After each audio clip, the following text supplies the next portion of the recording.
5 men crossed a fence on a remote Montana mountain. They ignored the warnings. They laughed at the signs. They vandalized the land and threatened the woman who owned it. 72 hours later, they were gone. No bodies at first, no blood, just abandoned trucks and a silence that made search teams nervous. The woman who lived there had documentation, alibis, and a past nobody knew about. What happened in those mountains was never proven, but after that incident, no one ever crossed her fence again.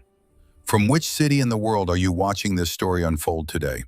If you appreciate tales about quiet strength and the consequences of crossing someone who warned you clearly, please consider subscribing. This is a story about boundaries, respect, and what happens when people mistake silence for weakness.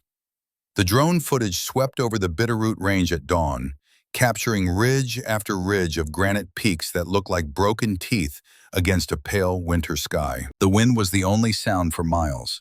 No roads visible from this height, no power lines cutting through the wilderness, no signs of human life except for a single dirt track that wound through the valley like a scar, ending at a modest cabin built into the hillside at the highest defensible point.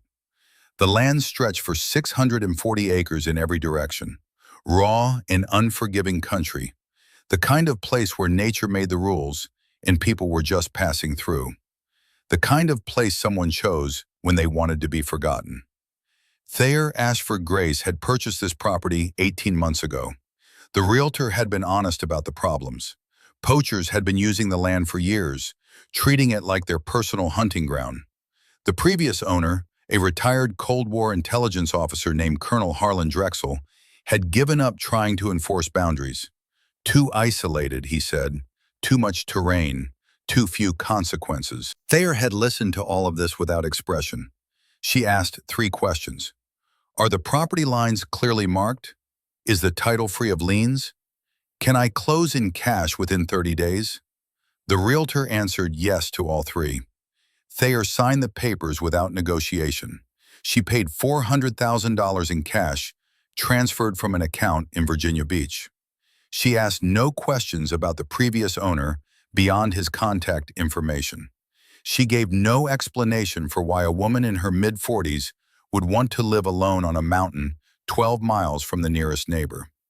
The property line was marked more clearly than most surveyed land in the county. Every 50 yards, a fence post stood with a metal sign bolted to it. Private property, no trespassing, violators will be prosecuted. The signs were professional grade, weather-resistant, impossible to miss unless you were choosing not to see them. Trail cameras were mounted on trees at strategic intervals, their solar panels catching the morning light. The cabin itself sat at elevation, positioned with clear sight lines down the access road and across the open meadow that surrounded it on 3 sides. Anyone approaching would be visible long before they arrived. That was not an accident. Thayer walked her property line every morning. She moved with an economy of motion that suggested years of physical discipline. Tall and lean, her frame carried no excess weight. Her hands were calloused and scarred, the kind of wear that came from work and something harder to name, something that left permanent marks. She checked each fence post, each sign, documenting everything in a weathered notebook she kept in her jacket pocket. When she found boot prints crossing the boundary line near the eastern ridge, she stopped. Her face showed nothing. She photographed the prints from multiple angles, using a digital camera with GPS coordinates embedded in each image.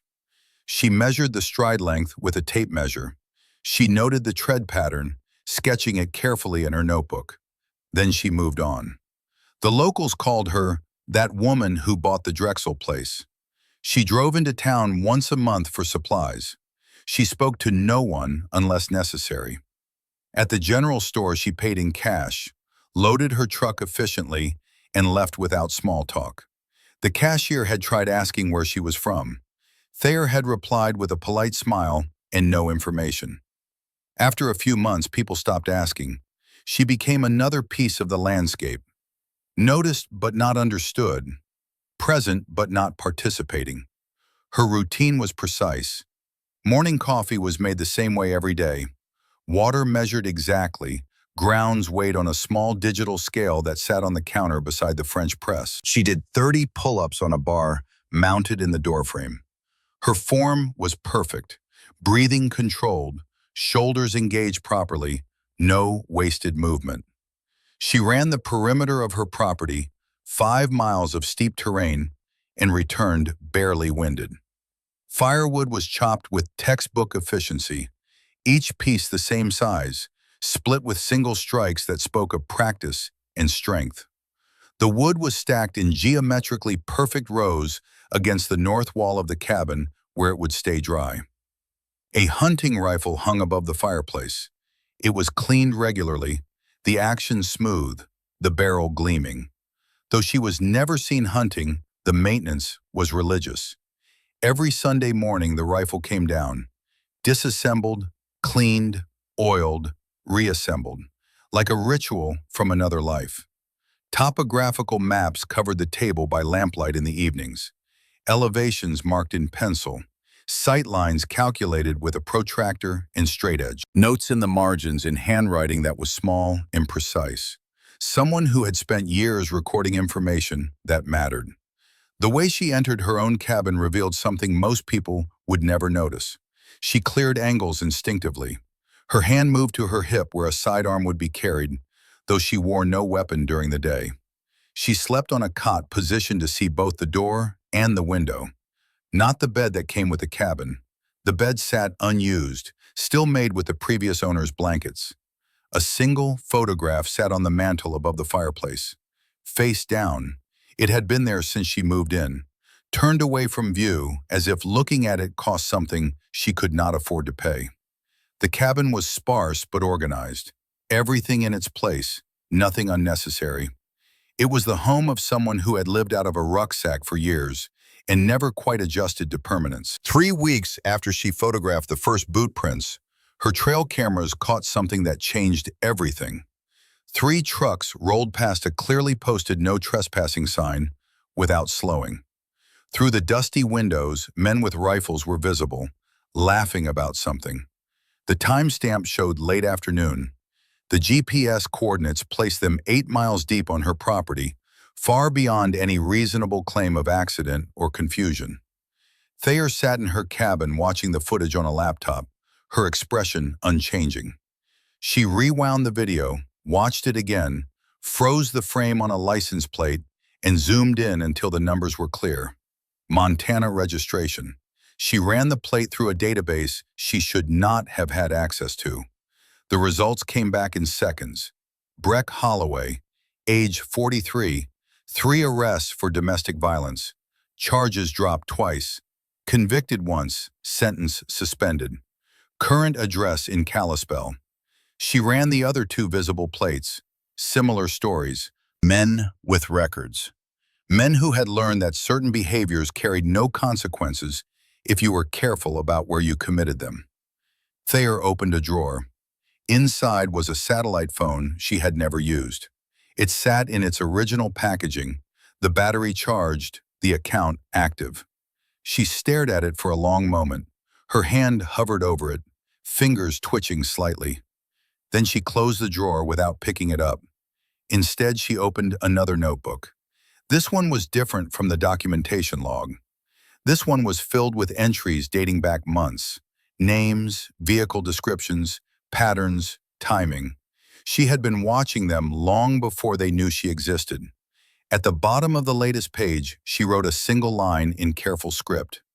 Day 83, first documented violation. Then she closed the notebook and returned to her maps. The hunting camp was professional. 5 men in their 30s to 50s had set up 8 miles inside Thayer's boundary line, far from any road, deep in terrain that required all-terrain vehicles to access. They had portable butchering stations, high-end rifles, expensive optics. These were not amateurs stumbling onto private land by mistake. The camp was organized, efficient, clearly the work of people who had done this many times before. They field-dressed in elk with practiced movements. No wasted motion, no hesitation. One of them tossed an empty beer can into the stream that ran past the camp. Another walked to one of Thayer's property markers and urinated directly on it, laughing as he did. The radio chatter was casual, dismissive. Breck, the leader, was in his early 40s, weathered and confident in the way men become when they have never faced real consequences. He mentioned the new signs on the fence line with amusement. Harlan, older and more cautious, asked if they should be concerned about the new owner. Breck laughed. Nobody was enforcing anything out here. Some city woman bought the land, he said. Probably never even comes up this far. Plays mountain hermit in that cabin. Cullen, the youngest at 30, was cocky. She probably does not even know we are here, he said. And even if she does, what can she do about it? Breck agreed with a grin. The sheriff was 3 hours away on good roads. Forest Service would not come up here for trespassing. They had been running these mountains for 15 years. Nobody had ever stopped them. Nobody ever would. The problem was not new. Cascade County had 2 deputies covering 2,400 square miles of mountainous terrain. Response time to Thayer's elevation was 4 to 6 hours, assuming the roads were passable and the weather cooperated. For a misdemeanor trespassing complaint, the priority was low. The previous owner, Colonel Drexel, had filed dozens of reports over the years. Nothing had changed. The poachers knew the mathematics. They understood the reality. Law enforcement was theoretical at this distance. Consequences were abstract. Boundaries were suggestions for people who chose to respect them. Thayer's cabin glowed with lamplight that night. She sat at the table reviewing maps. Red pins marked every location where trail cameras had caught trespassers. 17 pins. Each one represented a documented violation. Each one represented a choice to ignore clearly posted warnings. She opened the locked case she kept under the bed. Inside was equipment that did not belong in a civilian home. Night vision optics, military grade. A range-finding binocular that could calculate distance to within 1 meter at 1,500 yards. A tactical vest with a faded insignia barely visible in the dim light. A SEAL trident, worn but unmistakable. Her hand hovered over the vest. She paused, motionless for several seconds. Her breathing slowed. Then she closed the case without removing anything. But she opened another drawer. The worn, moleskin notebook was different from the others. She flipped through pages of handwritten notes, names, vehicle descriptions, movement patterns, frequency of violations, behavioral observations. She had been watching them for months, learning their habits, counting how many times they ignored warnings before she acted. She turned to a fresh page and wrote in careful script, Day 83, pattern established, escalation anticipated. Then she set her watch alarm for 4 in the morning and sat in the dark, waiting for dawn. Over the next 6 weeks, the violations escalated exactly as she had predicted. The trail cameras caught the same trucks returning with increasing frequency, now with a 6th man. Equipment left scattered across the property. More trash, more deliberate damage. They were establishing permanence, claiming territory that was not theirs. Thayer posted new signs with explicit language. Active surveillance. All trespass documented. Law enforcement notified. Prosecution will be pursued to the fullest extent of the law. At the bottom of her notebook, she wrote, Day 121. Additional warnings posted. Escalation continues. The poachers' response was captured on video. One of them used the new sign for target practice, shooting it repeatedly while the others laughed. The footage showed them setting up a semi-permanent camp, building a fire pit, leaving gear stored in a makeshift shelter. They were not passing through anymore. They were claiming territory. Thayer made the drive into town, 45 minutes on rough roads that turned to mud when it rained.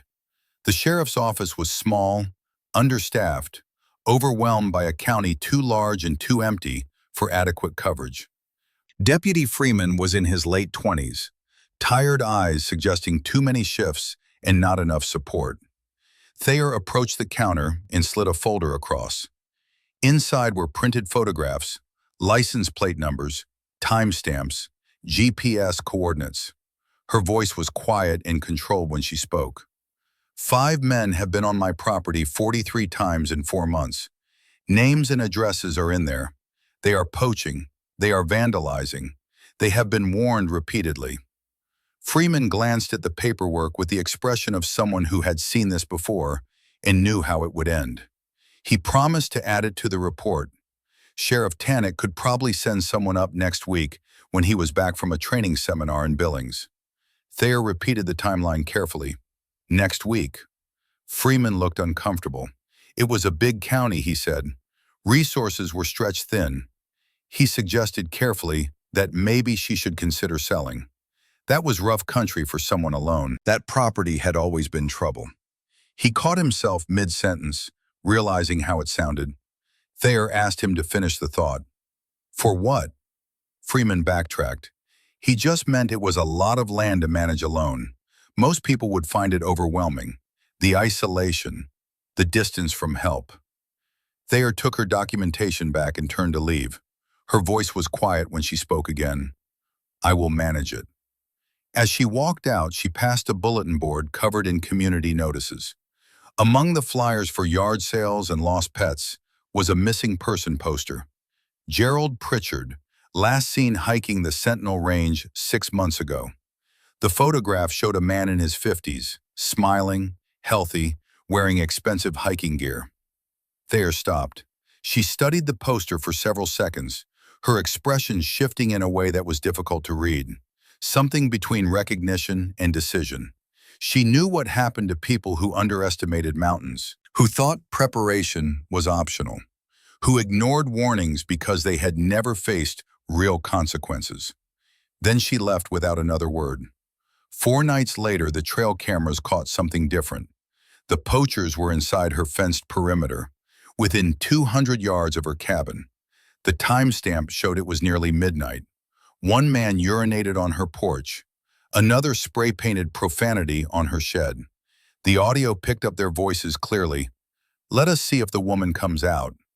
They shined spotlights at her windows, engines revving in the trucks, deliberate intimidation designed to frighten her into leaving, make her understand that she was not welcome in her own home, that boundaries meant nothing when you had numbers and distance from law enforcement.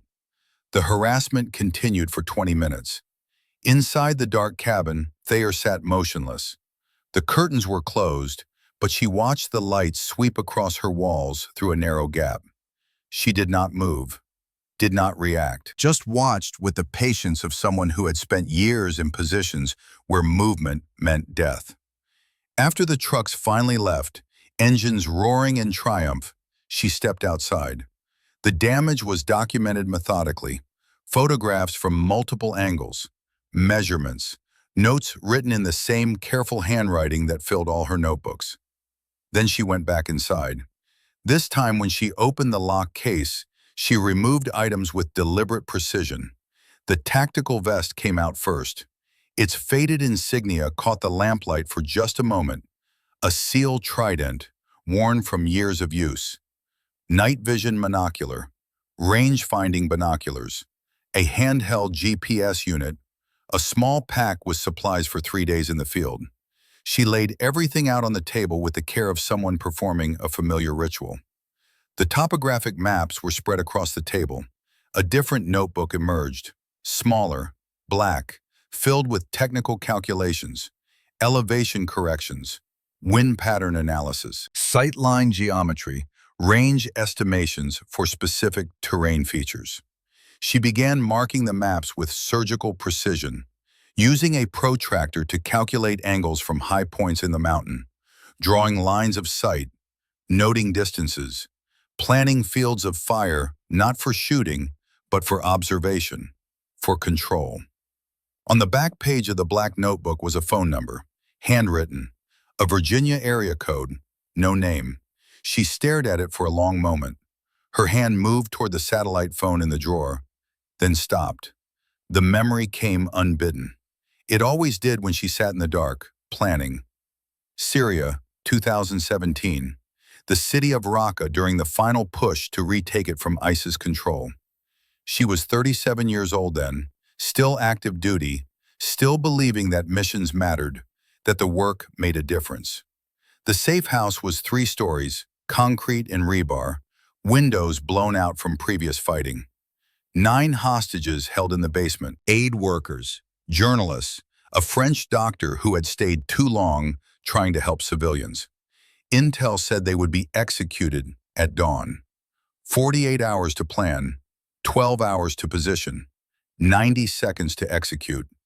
Thayer had been on the rooftop of a bombed-out hospital, 1,300 meters from the target building. Her spotter, Sergeant Dahlia Kincaid, lay beside her. They had worked together for 3 years. Dahlia was 31, sharp as a blade, calm under pressure. She could read wind better than anyone Thayer had ever worked with. 7 guards visible through thermal imaging. 7 targets. 90 seconds before the quick reaction force would respond. After that, the hostages would be killed out of spite. Dahlia's voice in her ear, quiet and steady. Wind at 6 miles per hour northwest. Range, 1,300 meters. First target is stationary on the roof. Second target pacing the north entrance. Clear to engage when ready. Thayer's world had narrowed to the scope. Breathing slowed. Heartbeat visible in the crosshairs as a gentle pulse. She found the space between heartbeats, the place where everything stopped. First shot. The suppressor kept the sound down, but not silent. First target dropped. Second shot. 4 seconds later, second target. Dahlia was already calling corrections for the third. Wind shifted. Adjust 2 clicks right. Third shot. Fourth. Fifth. Sixth. 7th. 90 seconds. 7 targets down. The extraction team moved in. 9 hostages pulled out alive, terrified but breathing. Mission successful. Then the extraction route. The IED was command detonated, hidden in rubble that looked like every other pile of rubble in a city that had been bombed for months. The explosion caught the rear vehicle. Dahlia was in that vehicle. Thayer heard it over the radio. The blast, the screaming, then silence. Dahlia was gone before the medevac arrived. 31 years old, 3 tours, died saving people who would never know her name. Thayer completed the mission, filed the after-action report, attended the memorial service with the rest of the team, received the Navy Cross in a ceremony she did not remember because she was thinking about how Dahlia would have made a joke about the dress uniform, about how uncomfortable it was, about how they should issue medals in comfortable clothing. She left the service 6 months later. Honorable discharge, 12 years of active duty, 23 confirmed kills, operations across 4 countries, a Medal of Honor nomination that got downgraded to a Navy Cross because the operation was classified and the details could not be made public. She bought the most remote property she could find, built a life based on distance and discipline. She had not been hiding. She had been choosing peace. But peace required boundaries, and boundaries only mattered if they were enforced. The photograph on the mantle was of Dahlia, smiling in desert camouflage, standing in front of a transport vehicle with the sun setting behind her. The photo had been face down since Thayer moved in. Looking at it cost something, a reminder of what she had lost, a reminder of what she had been. Thayer shook herself from the memory and returned to the present, to the maps spread before her, to the decision she had already made. She opened the drawer and removed the satellite phone, powered it on. The screen glowed blue in the darkness. She scrolled to the only saved contact, just a number, no name. Her thumb hovered over the call button for several seconds. Then she pressed it. The phone rang 3 times before a voice answered. Gruff, careful, alert despite the late hour. The voice of someone who had spent a lifetime taking calls in the middle of the night. Faulkner. Colonel, it is Grace. There was a pause, brief but weighted. Thayer, Grace. Been a long time. You still up on that Montana property? Yes, sir. I have a situation. She explained in precise, clinical terms. The violations, the escalation, the midnight harassment. The complete failure of law enforcement to respond. She did not ask for help. She was asking for something else.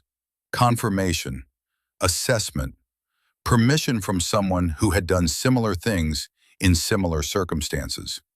Faulkner listened without interrupting. When she finished, there was a long silence. Then he spoke, his voice carrying the weight of experience earned over decades in places that did not appear on maps. You have Drexel's survey data? The Cold War observation posts? Yes, sir. Found them in the cellar. Sight lines, elevation data, acoustic mapping. Good. Drexel and I planned for this scenario back in '86. Thought the Soviets might try to establish reconnaissance positions in the high country. Never happened, but the defensive positions are sound. You know what you are dealing with? 5 experienced hunters, well-armed, familiar with the terrain, no respect for boundaries or warnings. Faulkner made a sound that might have been a grim laugh. Then you understand, this is not about force, it is about fear. You use that terrain correctly, you will not need to fire a shot. Make them believe something is hunting them. Make them panic. The mountain will do the rest. Thayer said nothing for several seconds. When she spoke, her voice was quiet. Is it defense if they die? If they are on your land after documented warnings and direct threats? If law enforcement refuses to respond? If you never touch them, never fire at them? Faulkner paused. I am not a lawyer, Grace, but I spent 30 years in situations where the law did not reach. What I can tell you is this: boundaries matter, fear is a weapon, and terrain is your greatest advantage.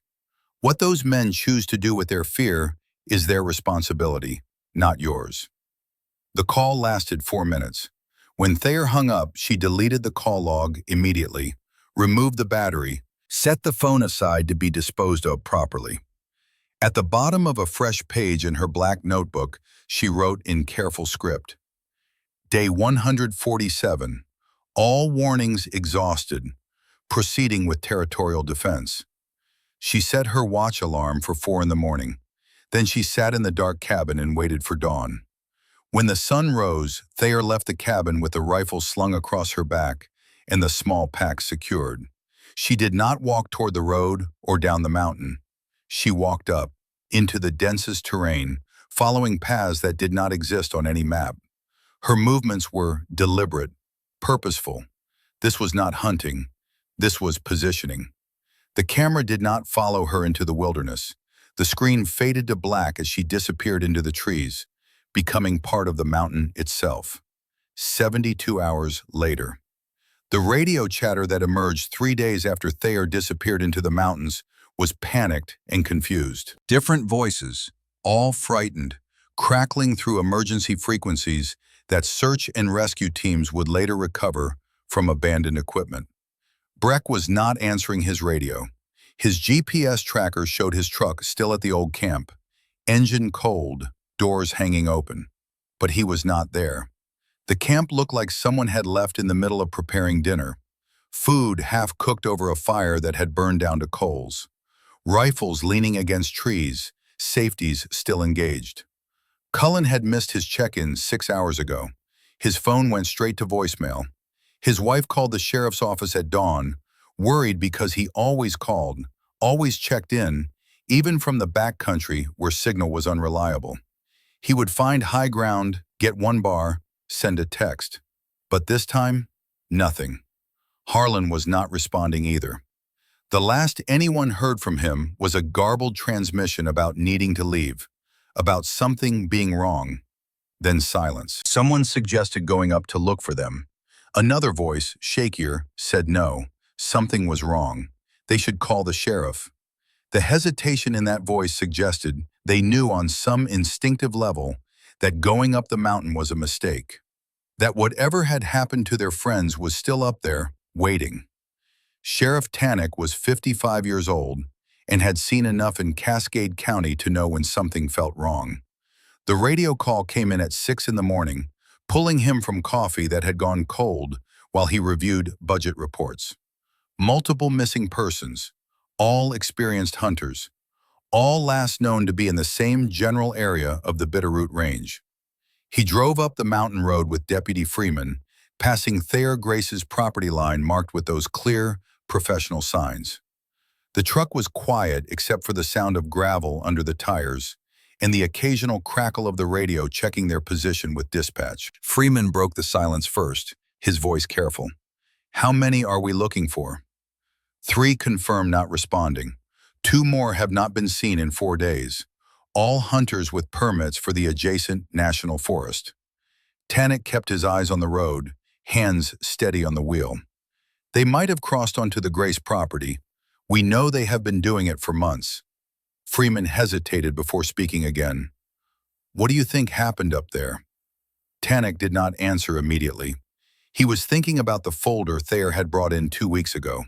43 documented violations, names, addresses, license plates, professional documentation that spoke of someone who understood how to build a case, someone who knew procedure. He was also thinking about the background check he had run after she left, the one that hit walls he did not have clearance to get through. Department of Defense employment with details redacted, service record sealed, an address history that jumped from Virginia Beach to San Diego to Dam Neck to locations that were not listed because they were classified. They found the first truck before noon. Breck Holloway's vehicle sat in a small clearing 8 miles from any maintained road, surrounded by pines that blocked the sun and kept the ground in perpetual shadow. The doors hung open like broken wings. Keys were still in the ignition, dangling from a keychain shaped like an elk head. 2 rifles leaned against the hood, unfired, safeties still engaged. A coffee mug rested on the hood, liquid still pooling at the bottom, though it had long since gone cold. There was no blood, no signs of struggle, no evidence of violence, just the overwhelming sense of absence, as if the men had been erased mid-action. Tannick walked the perimeter slowly, studying the ground with the practiced eye of someone who had worked crime scenes for 3 decades. Freeman checked the radio inside the truck, still tuned to their frequency. The last transmission was logged 3 days ago. "Going to check the ridgeline, see if we can spot her cabin from up there." Nothing after that. Tannick crouched near the truck, examining boot prints in the soft earth. Multiple sets, all leading away from the vehicle. Not walking, running. The stride length was too long, the depth too deep, heel strikes too pronounced. These men had been sprinting through dense forest, away from something. He looked up at the mountain rising above them. Miles of terrain that could hide anything. Terrain that someone who knew it well could use in ways that people passing through would never imagine. "Get search and rescue up here," he said quietly, "and get me Thayer Grace." The search operation began within hours. Cascade County Search and Rescue mobilized with volunteers from 3 neighboring counties. Helicopters equipped with thermal imaging swept grid patterns over 40 square miles of wilderness. Cadaver dogs tracked through dense terrain that fought them at every turn. But before the search fully deployed, Tannick made the drive to Thayer's cabin. 40 minutes on roads that barely deserved the name, climbing elevation until his ears popped and the air thinned. He had called ahead but received no answer, which did not surprise him. When he arrived, Thayer was outside splitting wood with an axe. The rhythm was steady, mechanical, each swing placed precisely, each piece of wood split cleanly. She saw the patrol truck coming and set the axe down, wiping her hands on her jeans. She did not look surprised. She did not look worried. She looked like someone who had been expecting this visit and had prepared accordingly. The cabin was exactly what Tannick expected, and nothing like it at the same time. Sparse, but organized. Clean floors despite the muddy season. No signs of recent activity beyond normal daily living. The rifle above the fireplace was in its case. When he asked to examine it, she handed it over without hesitation. It smelled of oil, but not gunpowder. The barrel was clean, bore lights showing no residue. The action was smooth, well maintained. It had not been fired recently, possibly not for months. Her boots sat by the door, clean and dry. No mud, no debris, no signs of a 3-day excursion into rough country. Everything about the scene suggested a woman who had not left her property in days, who had stayed close to home, doing routine maintenance, living her normal, isolated existence. Tannick explained they were looking for missing hunters, 5 men. Had she seen anyone on her property in the last few days? Thayer walked to her laptop without a word. The screen showed a folder labeled Documentation, Trespass Violations. She clicked through files methodically, timestamps, GPS coordinates, license plates cross-referenced with vehicle registrations, everything organized with military precision. She pulled up the harassment footage from 4 nights ago. Tannick leaned forward as the video played, spotlights sweeping her windows, engines revving, spray paint on the shed. The audio captured every word. "Let us see if the woman comes out." Tannick watched it twice, his jaw tight. She opened a physical folder beside the laptop. Printed photographs going back 4 months. 43 documented violations. Each one cataloged with the care of someone building a legal case or gathering intelligence. Her voice was calm when she spoke. "These men have been trespassing since I bought the property. I documented everything, filed reports. This footage is from 4 nights ago. They came within 200 yards of my cabin, vandalized my property, threatened me. After that, I stayed inside, for my safety." Tannick asked the question that mattered. "You did not see them leave?" Thayer met his eyes directly. "I stay inside when they are on my land, for my safety." It was a perfect answer. Reasonable, defensible, impossible to challenge. Freeman asked what she did after they left. She gestured to the shed visible through the window. "I cleaned the graffiti off, documented the damage, considered filing another report, but I did not think it would matter." The implication was clear without being accusatory. She had done everything legally possible and received no help. She was isolated, alone, facing repeated threats with no support from law enforcement. What else could she have done? Tannick asked if he could look around. Thayer said she would prefer a warrant, but if it would help find the men faster, he was welcome to search. It was exactly the right answer from someone with nothing to hide. They searched for 30 minutes, found nothing suspicious, no hidden gear, no recent mud tracked through the house, no evidence of anyone preparing for or returning from anything in the wilderness. The tactical vest was in its case under the bed, the night vision equipment undisturbed, everything exactly where it should be for someone who owned military surplus equipment but had not used it recently. On the table sat the moleskin notebook, the one with the trespassing documentation. Freeman picked it up with permission and flipped through months of careful logs. The final entry was dated the night of the harassment. Day 147, vandalism occurred, cleaned and documented, law enforcement unable to respond. "You keep detailed records," Tannick said. It was an observation, not an accusation.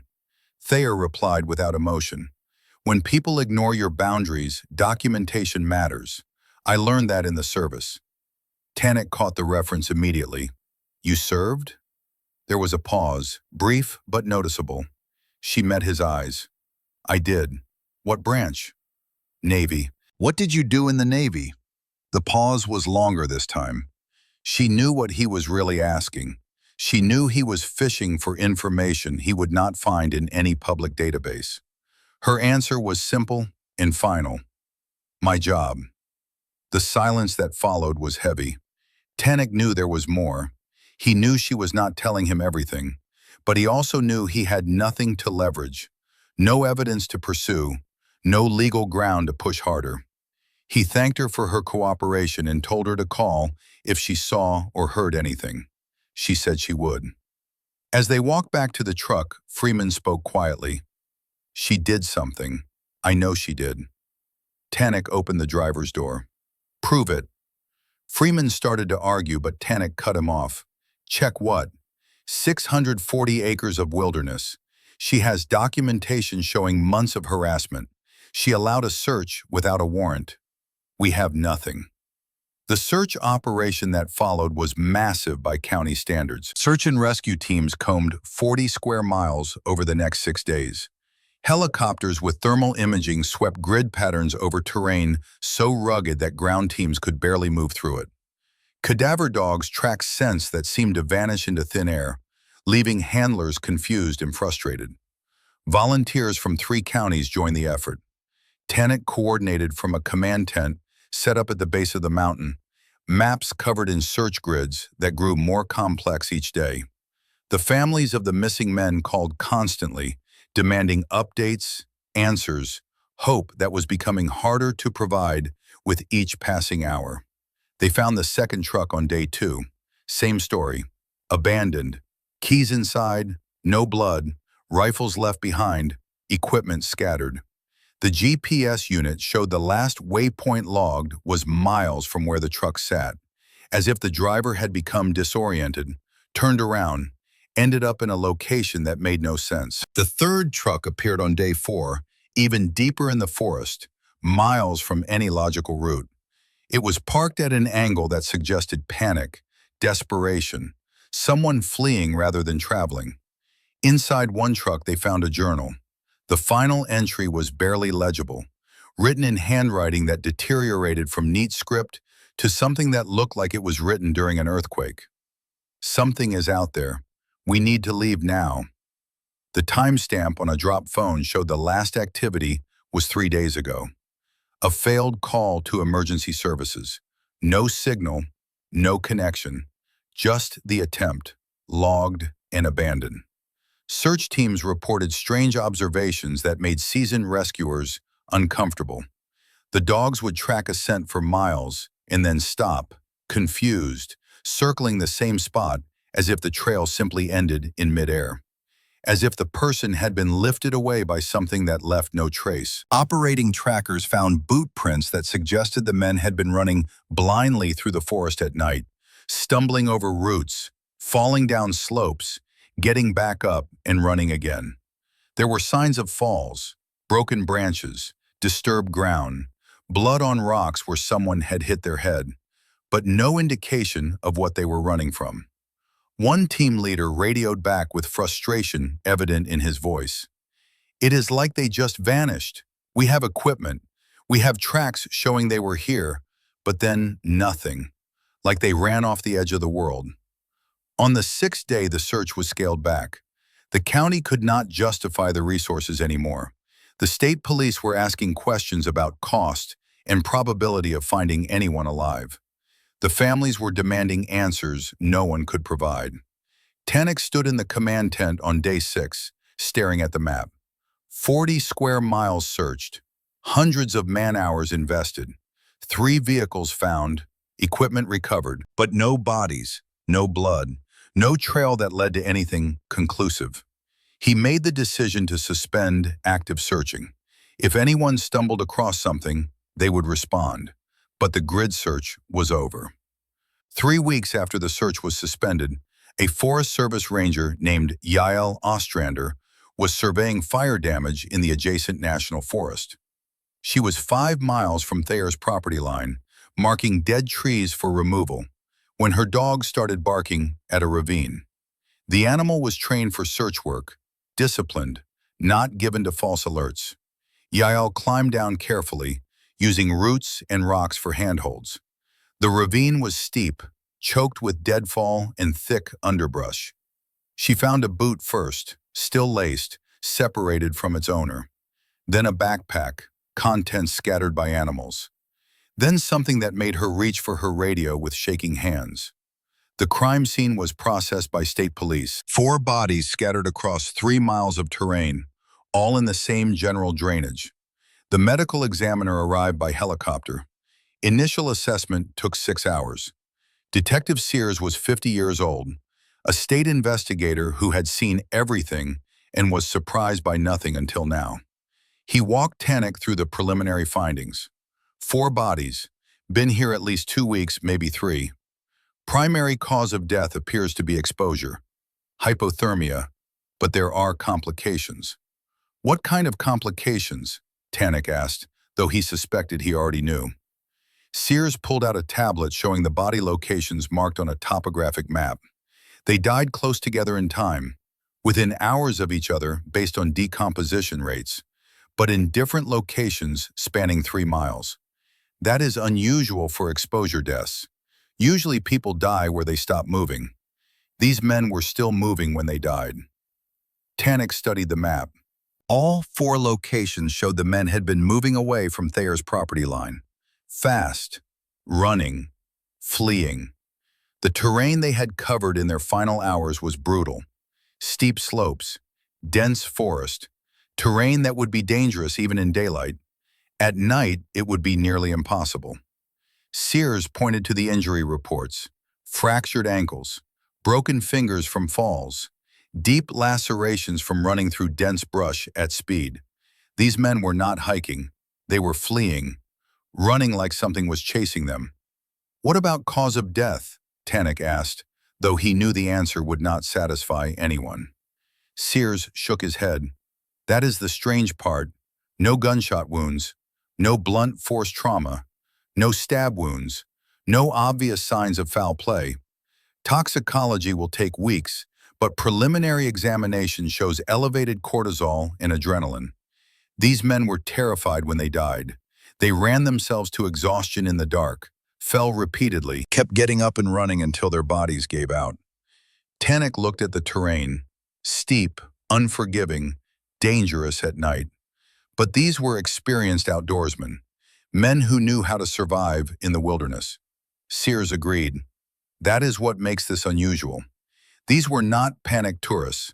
These were professionals who knew how to handle themselves in backcountry. What would make men like this run like that? What about the 5th man? Harlan Vickers is still missing." Sears looked at the map, at the pattern of where the bodies were found. If he followed the same pattern, he could be anywhere within a 10-mile radius. Or he could have gone the other direction entirely. "We will keep looking, but given the terrain and the time elapsed, the chances of finding him alive are 0. That night, Tannick sat alone in his office, unable to let it go. He pulled Thayer's initial police report, overlaid it with the missing persons files, studied the map showing where the bodies were found. All 4 had been on national forest land when they died, but the terrain analysis suggested they had entered from Thayer's property and were moving away from it when they succumbed. He opened his laptop and ran a deeper background check on Thayer Grace. Previous address in Virginia Beach. Employment history listed as Department of Defense with details redacted. That was significant. DOD did not redact details for administrative positions. He searched deeper, looking for anything that might explain who she really was. He found a news article from 2017. Local Navy SEAL honored for service in anti-terror operations. No photograph, no name, details classified. But the date and location matched Thayer's service timeline. He found another article from 2018. Navy to review rules of engagement after controversial operation. SEAL team member cleared of wrongdoing. Again, names redacted. Again, the dates aligned with her discharge. He tried accessing military service records and hit a wall. Classified, sealed, unavailable to local law enforcement without federal clearance he did not have. But he found one thing buried in a congressional database: a Medal of Honor nomination that had been downgraded to a Navy Cross. The recipient was listed only as Chief Petty Officer T.A. Grace. The citation was completely redacted. Whatever she had done was so classified that even the description of her actions was considered a security risk. Tannick sat back in his chair and stared at the screen. He understood now. Thayer Grace was not just a veteran, she was a ghost. Someone who had operated at levels most people did not know existed. Someone trained to eliminate threats with precision and disappear without trace. Someone who understood terrain and psychology and fear in ways that could turn a mountain into a weapon. He looked at the map again, the pattern of where the bodies were found, the way the men had died, running in terror from something they never escaped. He knew what had happened, but knowing was not the same as proving. The next morning, he drove back to Thayer's property alone. No deputy, no backup. This was not an official visit. He found her chopping wood again, the same steady rhythm, the same precise movements. She saw him coming and set the axe down. They sat on her porch without speaking for a long moment. Finally, Tannick broke the silence. "We found them. 4 bodies. National Forest, 5 miles from your boundary. Medical examiner says exposure. Hypothermia. They got disoriented, separated, panicked." Thayer said she had heard the helicopters. Her voice carried no emotion, no relief, no concern, just acknowledgement. Tannick continued, "That terrain they were in, it is brutal. Easy to get turned around in the dark, especially if something spooked them." He paused. "You would know about that terrain. You walk your property every morning. You know every ridge, every valley." Thayer replied quietly, "I know my property, not the National Forest." Tannick pulled out a folder. He had spent the night preparing this conversation. "I did some reading. Navy Cross, SEAL Team Operations, Syria, 2017, 9 hostages rescued, 7 targets eliminated. The citation is mostly redacted, but what remains tells a story. Someone with skills most people cannot imagine." Thayer did not react, did not confirm or deny, just waited. "There was an operation, classified, Raqqa extraction. You were the primary shooter, 7 targets in 90 seconds, through a sandstorm, from positions that required you to move 3 times without being detected." Tannick leaned forward. "You know what I think happened up here? I think those men came onto your land, harassed you, threatened you, and I think when the law could not protect you, you protected yourself. Not with violence, with fear. You made 5 experienced hunters believe something was hunting them." The silence stretched between them. Wind moved through the pines. Somewhere in the distance, a raven called. Finally, Thayer spoke. "Is there a question, Sheriff? Did you kill those men?" She met his eyes without hesitation. "No, I did not kill those men." It was not a lie. Technically, it was completely accurate. "Did you do anything that resulted in their deaths?" Her answer was measured, precise, legally perfect. "I defended my property within the law. I never fired a weapon at another person. I never laid a hand on anyone. What happened to them happened on federal land, miles from my boundary. They chose to run. They chose to panic. I cannot control what people do when they realize they have made a terrible mistake." Tannick stood, picked up his folder. For what it is worth, those men had records. Breck Holloway had 3 domestic violence arrests. Cullen Mays was under investigation for illegal game trafficking. They were not good people. "But they were people," Thayer replied quietly. Tannick walked toward his truck and stopped halfway. "One more thing.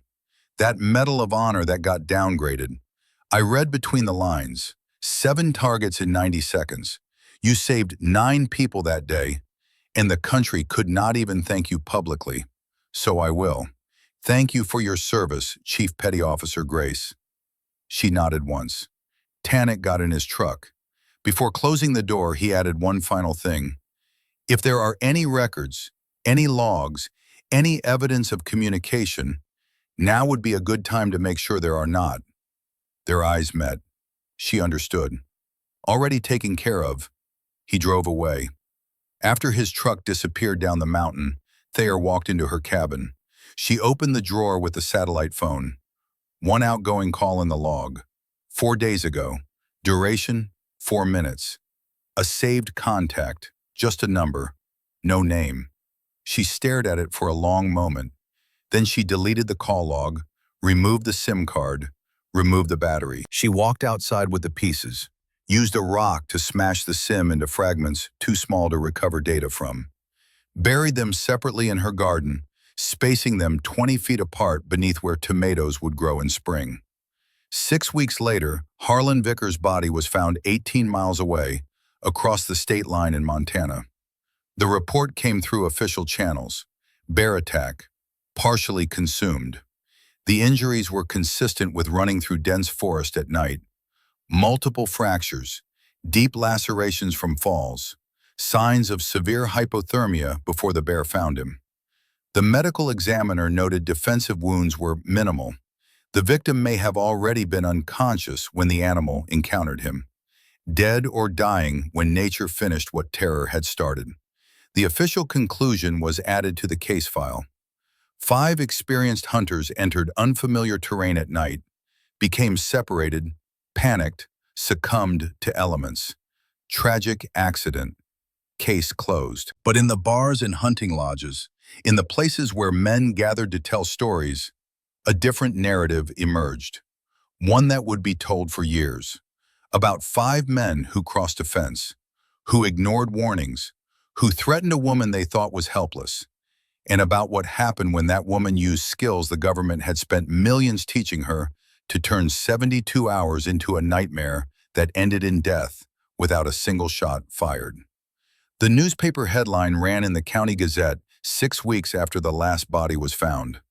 Poachers die in mountain wilderness. Exposure deaths ruled accidental. The article was brief, clinical, focused on facts that raised no questions. 5 men entered unfamiliar terrain. Weather conditions deteriorated. Communication failed. Search and rescue efforts were extensive, but ultimately recovery became retrieval. The county coroner expressed condolences to the families. The sheriff's office declined further comment. The case was closed with the bureaucratic finality of paperwork filed and forgotten. But in the bars and diners of the valley, in the hunting camps and Forest Service stations, a different story circulated. It moved through conversations in hushed tones, shared over coffee and knowing glances, passed between people who spent their lives in these mountains and understood what could not be said in official reports. 5 men went onto that woman's land, professionals who had been hunting those mountains for 15 years. They ignored the signs, laughed at the warnings. 3 days later, they were running through the forest in the dark, terrified of something nobody could name. 4 died of exposure. The 5th was found 18 miles away, partially eaten by a bear after hypothermia had already taken him. The question nobody asked officially, but everyone considered privately, was simple. What had they been running from? The medical examiner's report mentioned elevated cortisol and adrenaline, physiological markers of extreme fear. These were not men who had gotten lost and calmly succumbed to the cold. These were men who had been hunted by something that never touched them, but drove them to exhaustion and death through sheer terror. The details leaked slowly through the community. Boot prints showing they had been running, not walking. Equipment abandoned in places that made no sense. One man's journal with a final entry that simply read, "Something is out there," written in handwriting that deteriorated from neat script to barely legible scrawl across 3 words.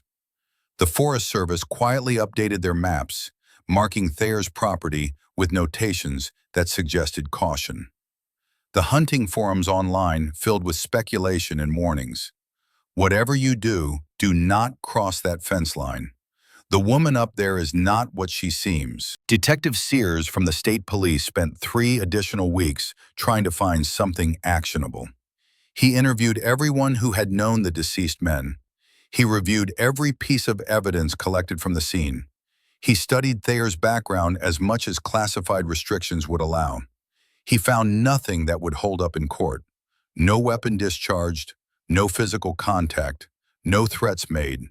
Just a woman who had documented months of harassment, filed official complaints, and then remained on her property while 5 men entered her land and died on federal territory miles away. His final report concluded with the same determination: accidental death by exposure, no evidence of criminal activity, case closed. But Sears added a note to the file that would never be included in official records. A personal observation meant for anyone who might look at this case years later and wonder what really happened. In my professional opinion, these men encountered something on or near the Grace property that induced extreme psychological distress.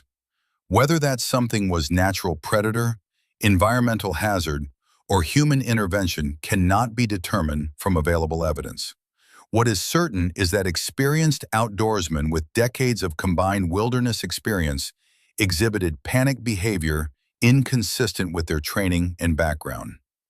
The note was filed separately, marked for internal review only, and eventually buried in archives where it would gather dust alongside thousands of other cases that defied easy explanation. Spring came to the Bitterroot Range with the slow transformation that high elevations demand. Snow receded from the lower meadows first, revealing grass that had been dormant for months. Wildflowers emerged in patches of purple and yellow. Deer returned to graze in the open areas, wary but persistent. Thayer walked her property line as she always had, checking each post, each sign, documenting everything in her weathered notebook. But something had changed in a way that was immediately visible to anyone who understood the patterns of these mountains. The boot prints that used to cross her boundary were gone. The trail camera footage showed hunters approaching the fence line, reading the signs, and turning back without argument. Some took photographs of the warnings as if documenting evidence of their compliance. Others made wide circles around her property, adding miles to their routes rather than risk even accidental trespass. The game trails that crossed her lands showed increased animal activity. Elk that had avoided the area for years returned to their traditional migration routes. The wolves that had been displaced by human presence reclaimed territory they had abandoned. The mountain was healing in ways that statistical analysis could measure, but struggled to explain. She stopped at a section of fence where someone had added an unofficial warning. The spray paint was crude, but the message was clear. Turn back, private land. She means it. Below it, in different handwriting, someone had added, 5 men did not listen, 5 men died. Thayer studied the additions for a long moment. She did not remove them, did not paint over them. They served a purpose she had not intended, but would not discourage. The fence posts stood straight. The signs remained intact. Not a single one had been damaged in 6 months. The mountain had learned something that could not be taught through law or logic. Boundaries were real when enforced by someone willing to make them real. The local bar, 6 months after the incident, was busy on a Friday night. Hunters preparing for the fall season gathered to share plans and check regulations. The walls were covered with decades of photographs showing successful hunts, trophy animals, groups of men proud of their skills and their harvests. But among the newer photos, there was a noticeable gap. Nobody was posting pictures from the Morrison sector anymore. The conversation around the old wooden tables was animated, covering weather patterns and game movement and equipment recommendations. But when someone mentioned Sector 7, the area that included Thayer's property, the conversation quieted. 2 men sat at the far end of the bar, studying a map spread across the scarred wooden table. The younger one, maybe 25, with the confidence of someone who had grown up hunting but had not yet learned the mountain's harder lessons, traced a route with his finger that cut close to Thayer's property line. The older hunter, weathered and careful with the scars of 3 decades in these mountains, visible on his hands and face, grabbed his wrist hard enough to stop the motion. "Do not," the younger man protested. "It is just adjacent. We would not even be on her land. We would stay on the National Forest side. It is legal." The older man shook his head firmly. "You do not know the story." "What story?" "Everyone keeps talking about that woman like she is some kind of monster. She is just a person. She has property. We would not trespass. What is the problem?" The older man took a long drink from his beer before answering. 5 men went up there 18 months ago, best hunters in the county. Breck Holloway had been guiding for 20 years. Harlan Vickers could track anything that moved. They were professionals who had been crossing that land for years, long before she bought it. He continued, his voice dropping. They thought some woman living alone could not do anything about them trespassing. She filed complaints. Nothing happened. They kept coming back, got bolder. Then one night they went up to her cabin, vandalized it, threatened her directly. 3 days after that, all 5 of them disappeared. Their trucks were found abandoned, equipment left behind. Eventually, they found 4 of them scattered across 3 miles of national forest, all dead, all showing signs of running through dense brush in the dark. The medical examiner said they died of exposure, so they got lost, had an accident. Why is everyone treating it like she did something? The older man leaned in closer. Because these were not men who got lost. They knew these mountains, but something made them run. Something scared them so badly that they abandoned their vehicles, their weapons, their supplies, and fled into the forest in the middle of the night. They ran until they could not run anymore, until their bodies gave out. And the thing they were running from never fired a shot, never touched them, left no tracks, nothing the sheriff could investigate. The younger hunter asked quietly, "What was she?" Former military, special operations, Navy SEAL, the kind of person who spent 12 years learning how to eliminate threats without leaving evidence. She left the service and bought the most remote property she could find because she wanted to be left alone. He pointed to a different route on the map, one that swung wide around Thayer's property. "This is where we hunt now, because that woman up there drew a line and made it clear what happens when you cross it, not through courts or lawyers, but through consequences that are final and absolute." The younger hunter stared at the map. "You really think she killed them?" The older man refolded the map. "I think she did not have to kill them. I think she made them kill themselves through panic and fear, and that is somehow more terrifying." They packed up and left. As they did, the older man added one final thing. "Some lessons you learn from other people's mistakes." Those 5 men learned that boundaries matter, that warnings are not suggestions, that a woman alone is not the same as a woman helpless. We get to learn that lesson without paying the price they paid. The Forest Service office showed the statistical change most clearly. Ranger Yael Ostrander stood before a map marking poaching incidents across the district. The data covered 10 years, color-coded by severity and frequency. Every sector showed consistent activity except one. Sector 7, which included Thayer's property and the surrounding national forest, had shown regular violations for 9 years. Red marks clustered thick across the map. Then 18 months ago, the marks stopped. Not gradually, they simply ceased. The sector went from one of the highest violation areas to 0 incidents in the span of a single season. Another ranger asked what changed. Yael pointed to a single date on the graph. "That is when Thayer Grace bought the Morrison property." Someone asked if they thought she was responsible for the drop in poaching. Yael chose her words carefully. "I think boundaries started mattering in that sector. I think people realized there were consequences. Whatever the reason, we have our first 0 poaching year in that sector in over a decade. And from a conservation perspective, that is unequivocally positive." She pulled up additional data. Wildlife populations in Sector 7 have increased measurably. Elk herds are using traditional migration routes they had abandoned. Wolf packs have reestablished territories. Even bird populations and plant diversity show improvement. Whatever is happening on that property, it is creating a refuge effect. The federal land adjacent to her property is seeing benefits because the pressure has been removed. The district supervisor studied the data. His response was pragmatic. "Whatever is working, we do not interfere. If that sector maintains 0 violations, we reallocate enforcement resources to areas with active problems. If Miss Grace's presence is deterring illegal activity, that serves our mission. We do not ask questions we do not want answered." Sheriff Tannick sat in his office on a cold afternoon in late autumn, filing away the last documents related to the case. The folder was thick with reports, search records, medical examiner findings, witness statements that said everything and nothing. He placed it in a filing cabinet and locked it. Deputy Freeman entered without knocking. "We ever going back up there?" "Only if she calls us, which she will not need to." Freeman leaned against the doorframe. You really think she did what everyone says? Tannock considered the question.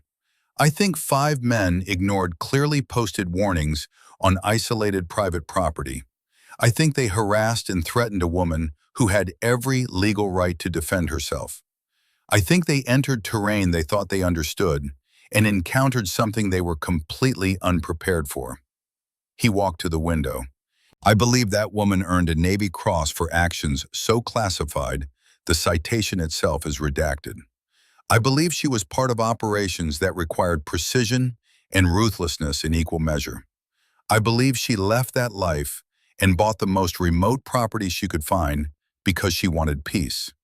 And I believe when men violated that peace repeatedly and threatened her in her own home, she made a decision.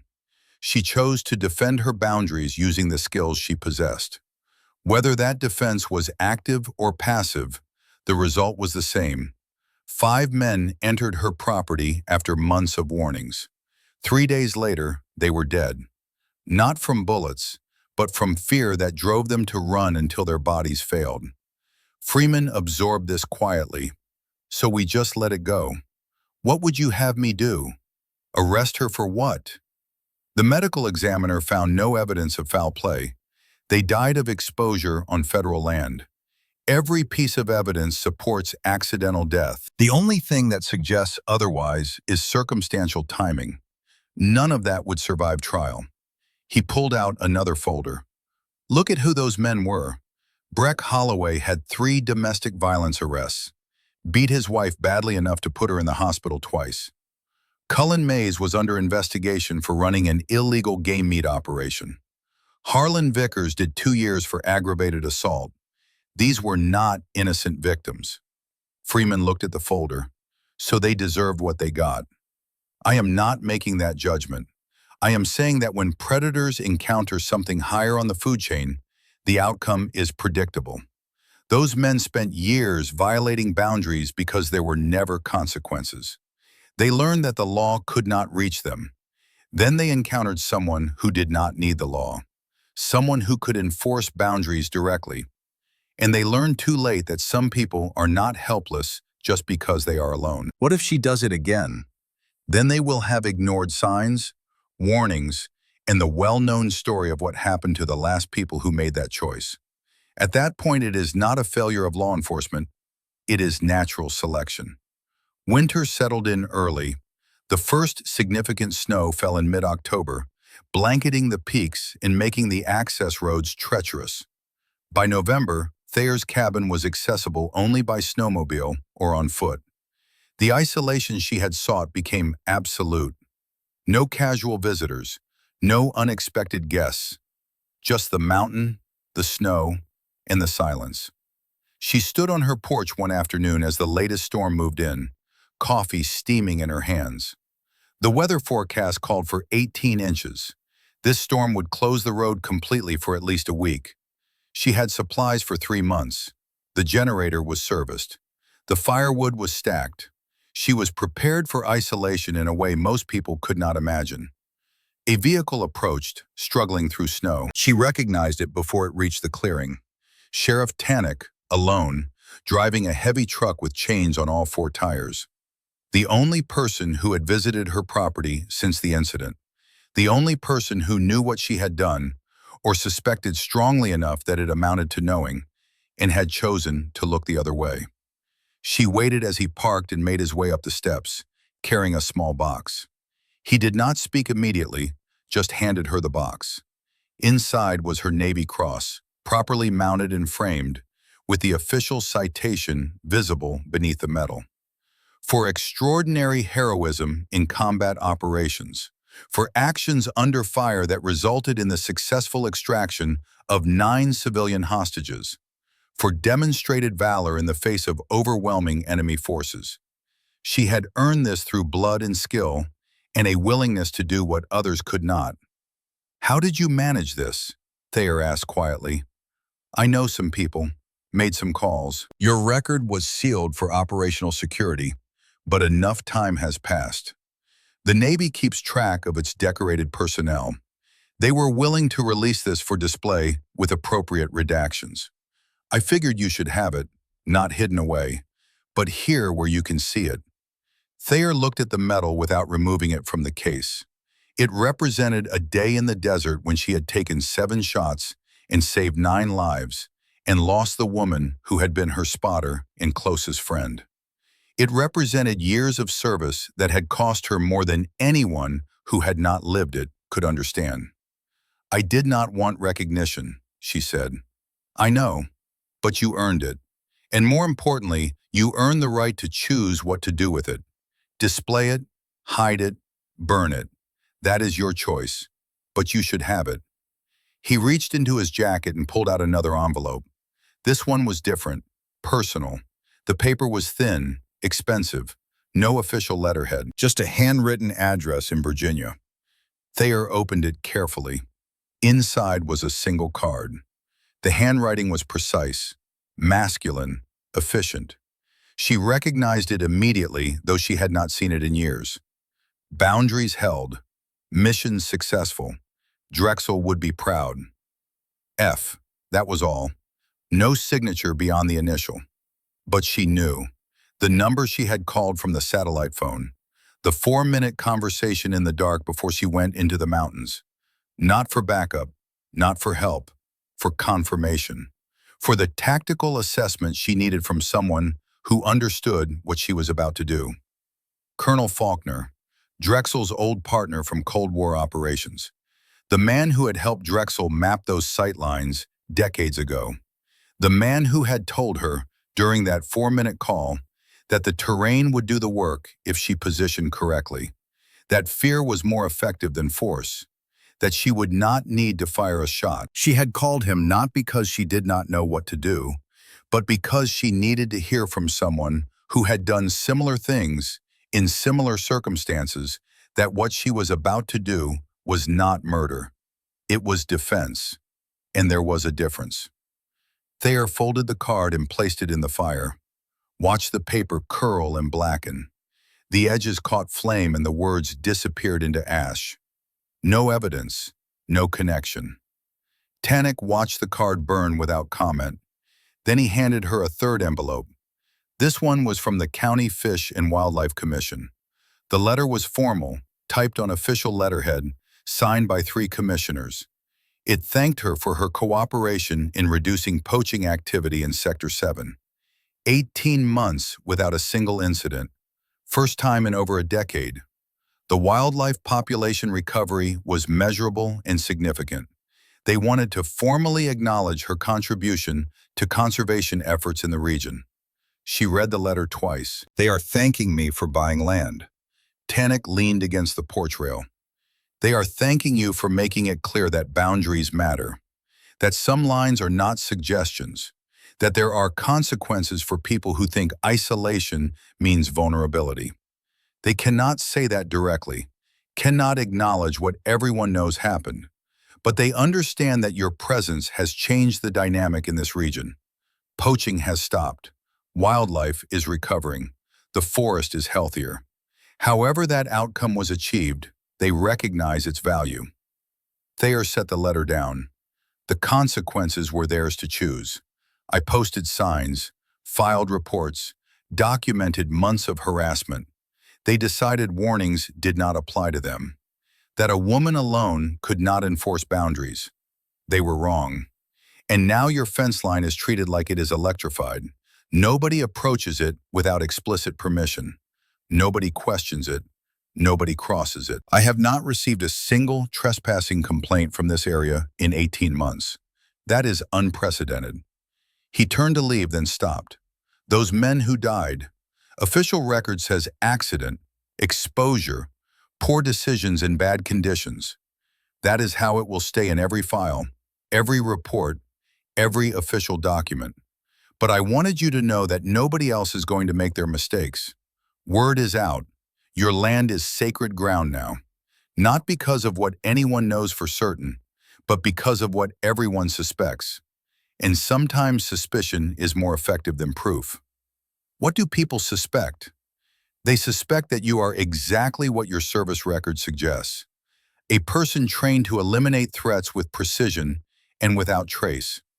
A person who understands how to use terrain and psychology and fear as weapons more effective than bullets. They suspect that 5 men crossed your fence, and you made them believe they were being hunted until terror drove them to death without you ever firing a shot. And whether that suspicion is accurate or not, it serves the same purpose. It keeps people away. He descended the steps. Before getting in his truck, he looked back one final time. Thank you for your service, Chief Petty Officer Grace. Both times. The first time when you wore the uniform and saved lives under fire, and the second time when you drew a line here and made it mean something. This mountain is better for your presence. This county is better. And those of us who understand what really happened are grateful, even if we can never say so officially. She nodded once. He drove away, tire tracks filling with fresh snow behind him almost immediately. Within an hour, they would be completely covered, as if he had never been there at all. Thayer watched until the truck disappeared, then went inside. The cabin was warm, the fire burning steady, lamplight casting yellow glow across familiar spaces. She placed the Navy cross on the mantel with deliberate care. Beside it sat the photograph that had been face down for so long. She picked it up and studied it. Dahlia smiled from the frame, frozen in that moment of youth and confidence and the camaraderie that came from shared danger. Thayer raised her coffee cup in silent salute. To the dead who had earned rest, to the living who had learned boundaries, to the mountain that kept its secrets, and to peace, however it was won. The final light faded outside. Stars emerged in the clear, cold sky.